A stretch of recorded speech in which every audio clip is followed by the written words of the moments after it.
Hi, everyone. Well, it's time for another episode of Small Talk, and I'm very pleased to welcome back to the show, Kathy Sherban.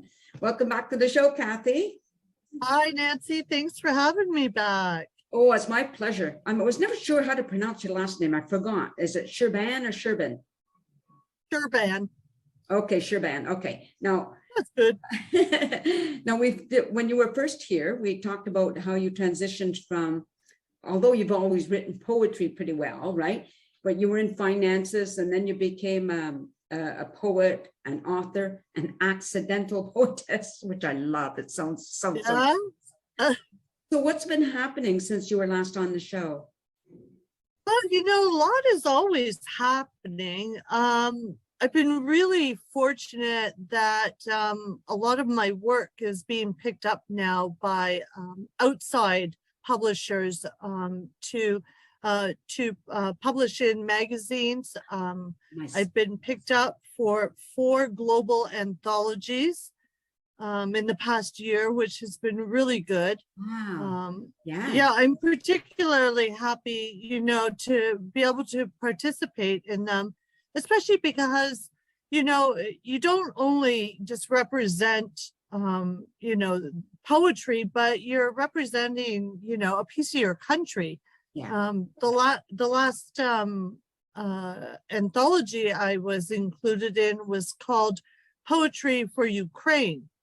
And that anthology was created by Robin Barrett from the Poet magazine in the UK, very well known literary magazine.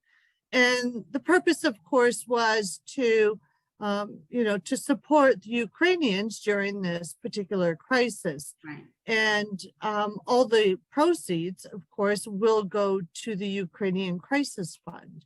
So when that came out on April 7th, it hit #1 release on Amazon immediately.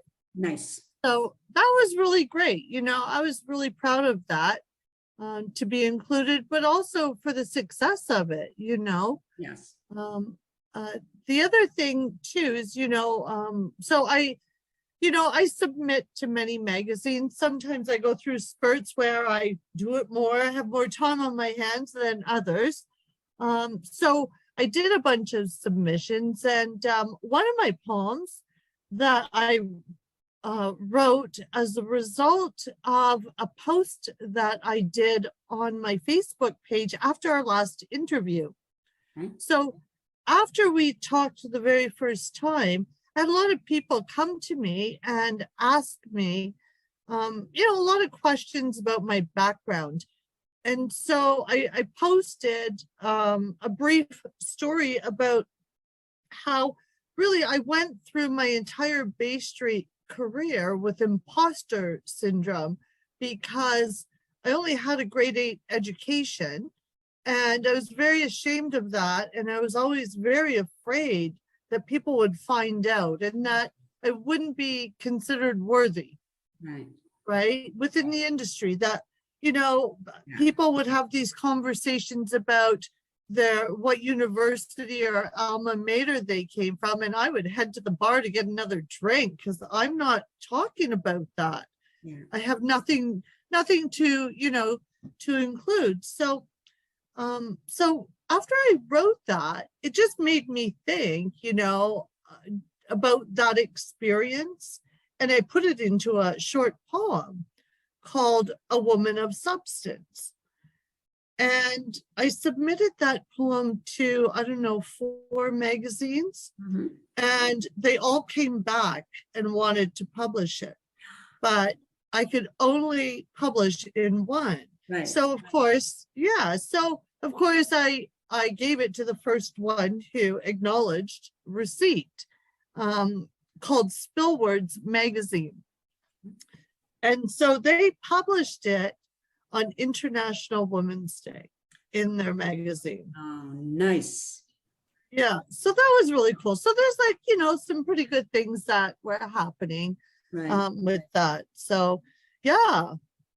It's interesting you're talking about like doing your job and only having grade 8 education. You know, at one time I was a dropout, which was common probably in when era I grew up in, and dropped out after grade 8 and worked in factories, worked in stores, and I never felt that I could do anything else.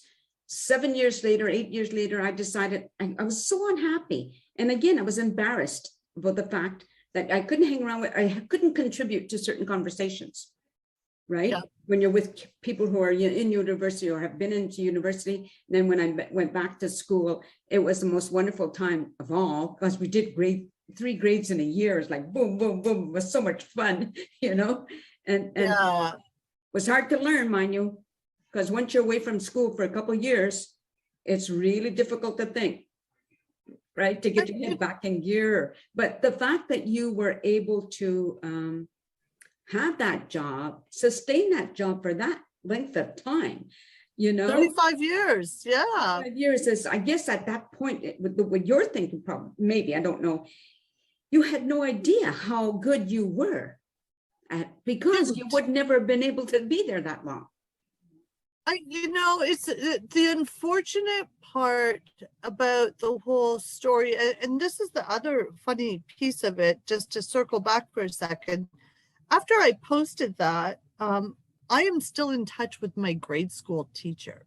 Oh. And she reached out to me and she just said, I'm so sorry that you spent your entire career feeling that way. But, she just wanted to share that an education, a formal education, doesn't speak to somebody's intelligence.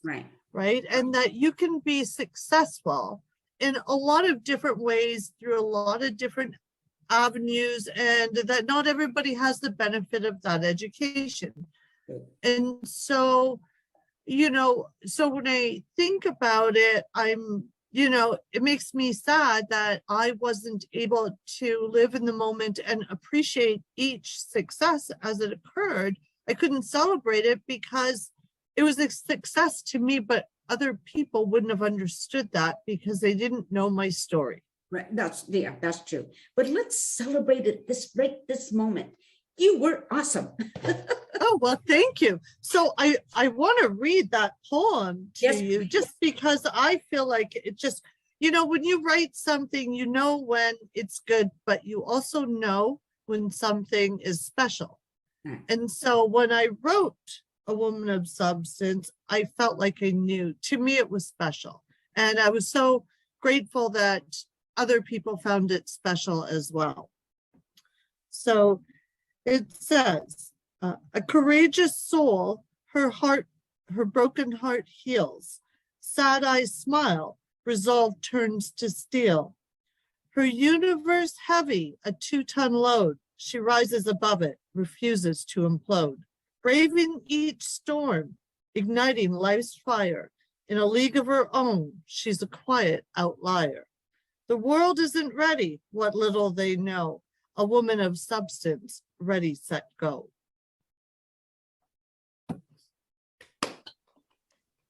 Yeah, it's just, and I think my story, to your point, is many women's story. Yes. I felt that, when I was young, because I didn't have a good family support system, I didn't come from a cohesive family at all, quite the opposite.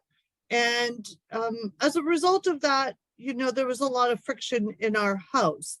And when I was set out on my own at age 15, I had no education. And, my parents' message to me is I would never be anything. I was never going to be anything more than a waitress in a truck stop. And so, for a time, I believed that. Of course. Until, you're right, because that, that message was pounded into me.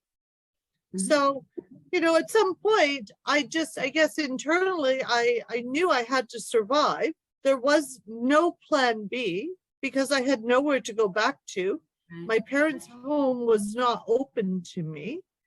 And I had to figure it out.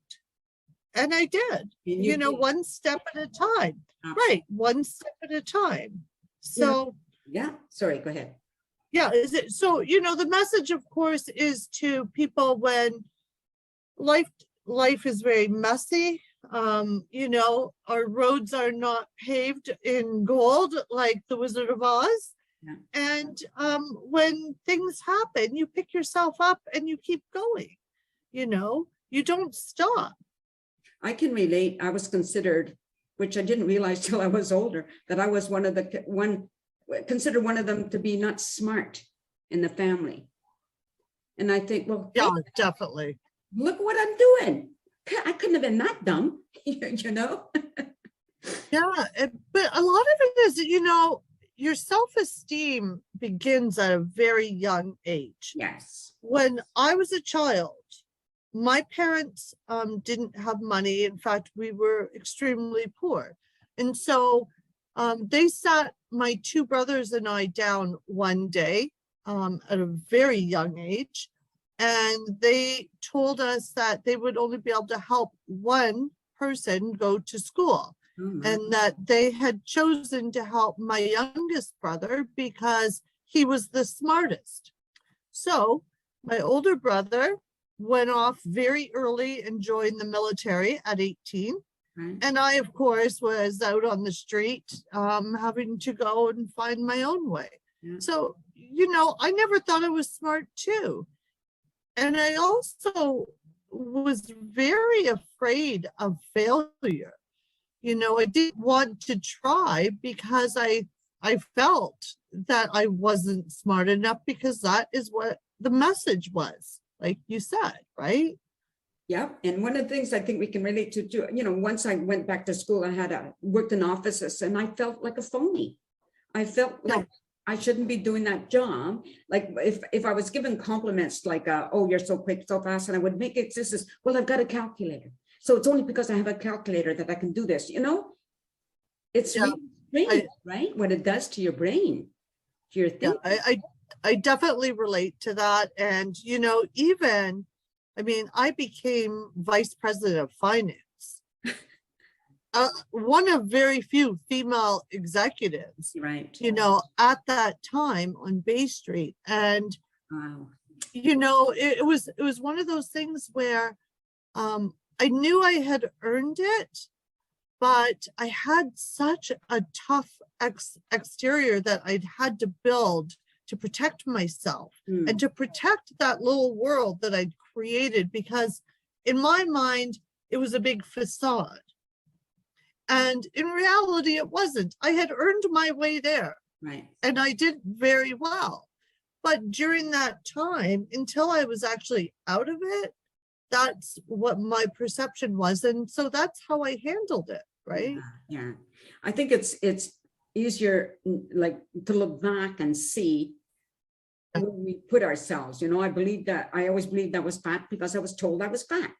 I could have been 98 pounds at, when I was in my 20s, but because I was told I was fat, I believed I was fat. We believe what we're told when we're young, but especially come from our parents, right? Or just our inner circle. I thought I was ugly, and for so many years, because my older brother in his mean, early teen years, would call me ugly as a nickname. God. And so, of course, that stuck with me. Yeah. Because when he called me that, so did his friends. Right.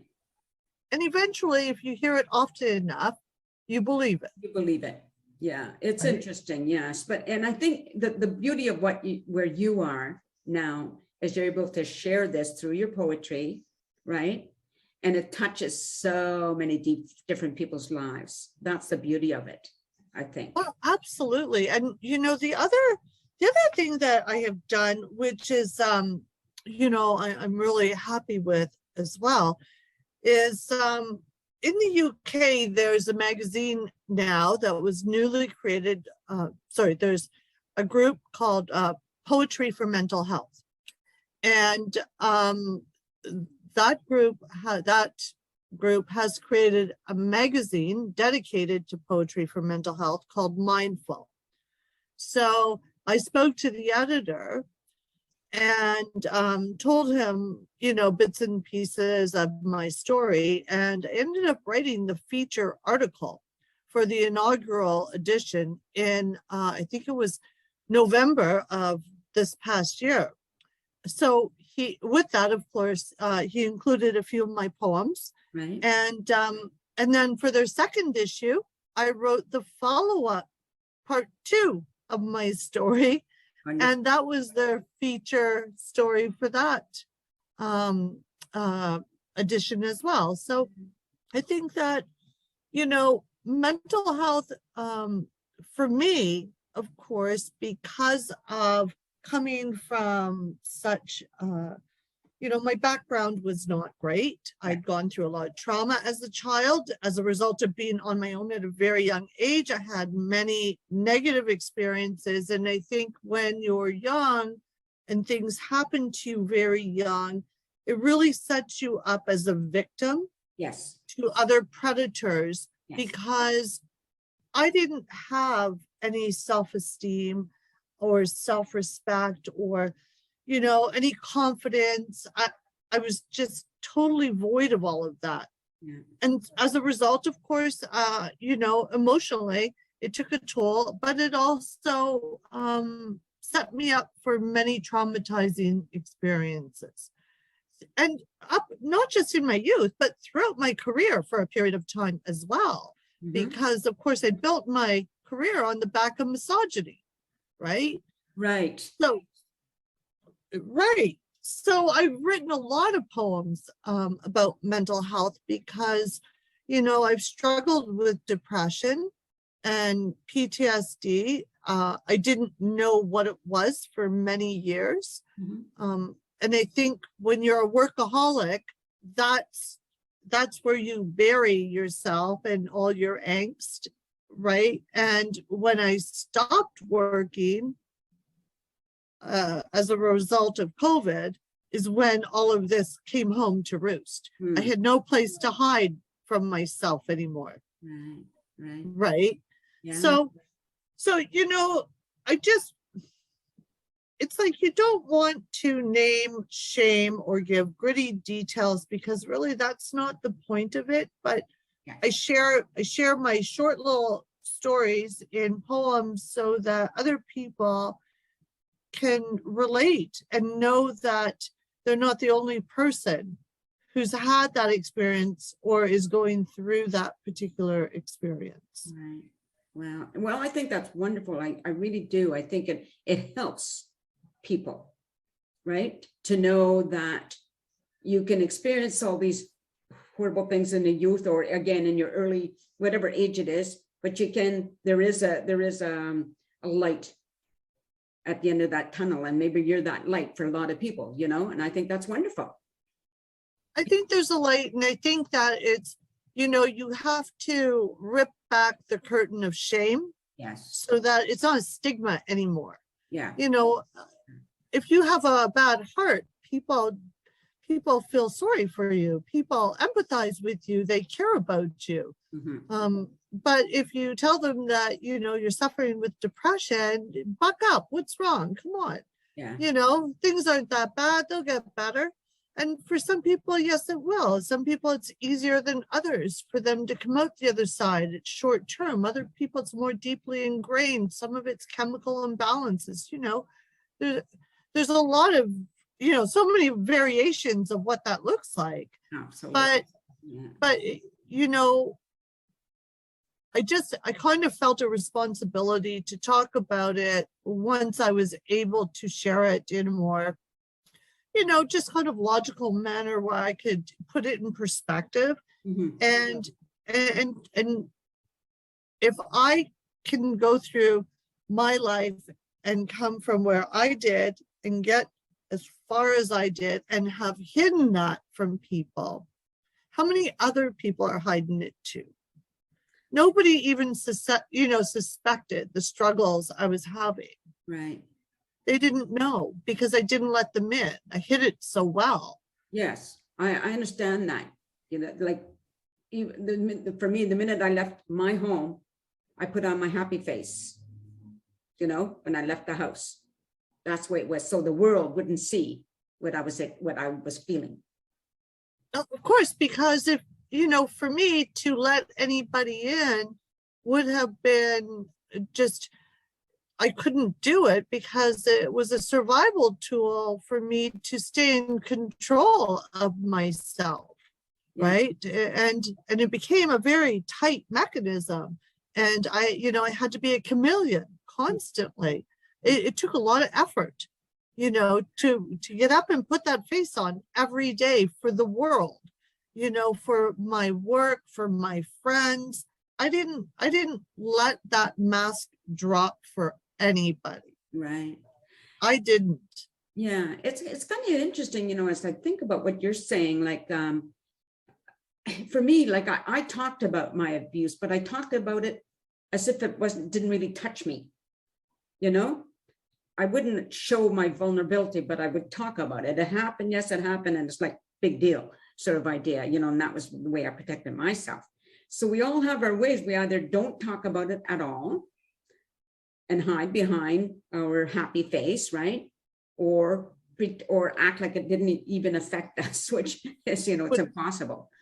Is a disassociation from the actual event. Yes, exactly. But, yeah. And some people can do that. For me, I parsed and packaged it pretty tightly and tucked it very far away.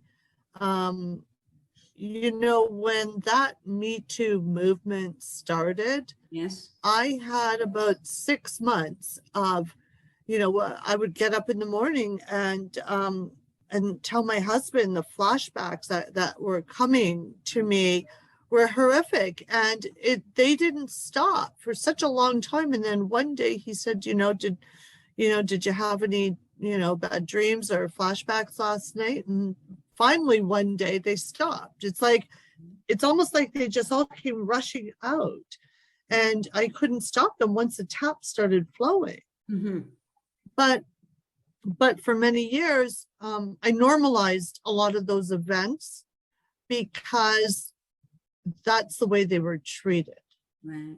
Yeah. In the real world, there was nobody to go to talk to about those things when they happened.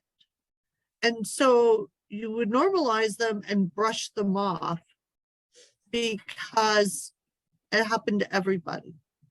And it was frequent and it was transparent. And it was like that big open secret. Right? Yes. Yeah. So a lot of this, I have a manuscript that is half done right now that I'm writing called Bay Street to Poetry. And this is a very different book that I'm putting together because it originally started with a subset of poems that were about my Bay Street experience. But when I really started to think about it, I realized that I needed to narrate it to give a lot of context to the environment that I was working in, because people just could not possibly understand, what it was like to be a young woman, a young woman who was very impressionable. I mean, I was 17 when I walked through the door of Nesbitt and got a job, right? And I quickly realized that women were, commoditized to the extent that, you had to understand where your place was very quickly, but also you had to, I had to learn the code, if you will. So the code was, if you were a good-looking woman, which I didn't consider myself, but I spent money on my hair.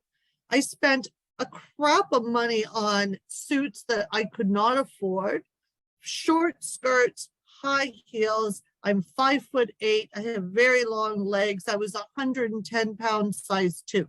So I realized while I was observing, the activity, the beehive of activity in the office, that those girls that looked like that or dressed like that, who had it all going on, were the ones who got included in the client events and the social circles, and who were able to move into, if not a promotional position, at least a lateral movement, so that they would continue learning within the industry. And once I learned how to play the part, of course, I started becoming successful. Couple that with I had to lie every time I wanted to do a new job, and they would say, "Do you have experience?" Yes, of course I have experience. Can you do this? Of course I can. And hope like hell I could learn really that fast, Yes, and you did, though. The point is that you did. I did, but that's just, again, the nature of the environment. Right. A Yeah. young man did not have to do any of that Right. to succeed or to be promoted or to be included. Right. That didn't, there was just two sets of rules for the same human race. I don't know how far evolved we have with that type of situation. I really don't know, because I hear lots of times that women are still in a lot of situations not being paid, but equal pay for equal work, even though we're supposed to be. I would agree with that statement. I still think, Definitely, I would agree. and if you look at fashion, it's all, we're supposed to look tall and slim and really tiny waists and all that, and that's not the real world, but that's what fashion dictates to a lot of people. Well, and I think too that women and our, appearances are still sexualized, Yes. whereas men are not. Yeah. So, if I walk in wearing any specific outfit or non-specific, of course I'm scrutinized immediately and judged first off on appearances. My resume is, a mile long, but it's going to be my appearance and what comes out of my mouth the minute I sit down that is going to speak to whether or not I'm going to go to the next stages to get another interview. Whereas men typically get invited out for a drink, a deal is made over cocktails and handshake, and the papers are drawn up the next day. Not so much for women. I agree. Yeah, I agree. It's just, I don't know how we can change it except to talk about it and put it out there, because I hear a lot of female actresses talking about, especially as they get older, there are not a lot of roles. There are substantial roles for older women, and as you look at some of the men, well, they can be actors for till they're like 100 or whatever. So it's that, it's just tough. It just really is tough. Drives me nuts. Yeah, and the truth is that like if I wanted to go out and apply for a full-time permanent position, my age would not work in my favor. Right. As if I chose to continue consulting, it would 100% work in my favor because I'm considered a subject matter expert in certain areas, and they want somebody of that age with that experience. That's but right. They don't want you as a permanent employee because you will not continue to grow with the firm for 25 or 35 years. Not that anybody stays at a firm that long anymore, but that's the idea, right? The premise behind it. Yeah. So it's a double standard. Exactly. And I can remember when I was younger, like not getting a job because, I'm probably going to quit and have babies, right? Anyway, we're just about out of time here, but I always just find it so fascinating, what you're able to convey in your poetry. I think, like I've written some poetry, but I think that to be able to put the emotions in there that people can relate to is really a special gift. And I'm pleased that you do that. I think it's wonderful. I hope you get more people reading your poetry. I hope you get more exposure. I hope you get in more poetry magazines or wherever they go, right? I think it's all. I'm trying. Well, you're doing well. You're doing well. So I think, Well, so my book is still for sale on Amazon, yes, okay, Accidental Poetist. yes. So it's for sale on Amazon, Barnes and Noble, I think Apple, Google, if you want Kindle versions. It's pretty much everywhere. And also, I'm just gonna say, yeah, it's a very distinctive cover. yes, it does. And then this is my most recent chapbook that I just published. I haven't even, I've only sold it to a couple of people because I haven't really advertised it yet. It's called That's Amore. Okay. And so this is a collection of little love poems. Oh, But love, of course, has many different versions. right. So the love poems don't always have a happy ending.